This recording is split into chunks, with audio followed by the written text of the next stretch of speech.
On Monday, Republican Georgia State Senator Russ Goodman took to the Senate floor to condemn speech at the American First Political Action Conference in Orlando over the weekend. According to reports, attendees at the event chanted the name of Russian President Vladimir Putin. Take a look. Mr. President, I'm going to make this short and sweet. I was really disturbed over this past week when a video came out of a group of Americans that were chanting Putin and Russia. I can't tell you how much that disturbed me. My dad served with the 101st Division Airborne in Vietnam. There were 58,000 American soldiers that came home with that flag draped across a coffin, and those Americans might have died. The Vietnamese may have been the ones doing the shooting, but it was with Russian-supplied arms and armaments. And right now, we have Russia with tactical nuclear weapons pointed at the United States, and they have raised that threat awareness to high alert. And it is unfathomable to me that any American that calls himself an American with what's going on in the world today can chant Putin and Russia.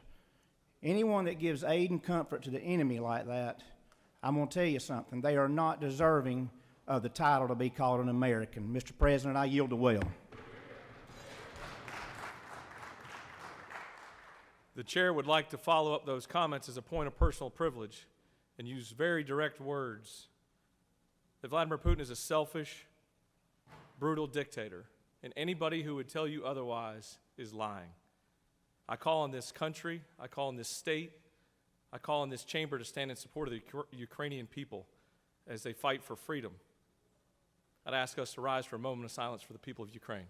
Both the European Union and United States, as well as several other key countries in Europe and around the world, have acted quickly to enact sharp sanctions on Putin and his wealthy oligarch compatriots. Russia's already been cut off from the international banking system, and the Ukrainians have already seen a massive resupply of military equipment. Britain stepped up its own sanctions, including telling ports not to service Russian-flagged vessels, while Poland warned Moscow may try to seal off part of Ukraine's border with the EU. Turkey has decided to restrict Russian warships from using waterways it controls to transit into the Black Sea, which gives Russia a Black Sea fleet entry to the Mediterranean. The EU also adopted sanctions on some of Russia's wealthiest tycoons. The list includes a handful of billionaires who haven't yet been hit by sanctions in the U.S. Bloomberg first reported the names on Sunday. Thank you for watching. Please be sure to visit us at rawstory.com. And if you'd like to see more of the Raw Report, please like and subscribe and join others who like their news raw too.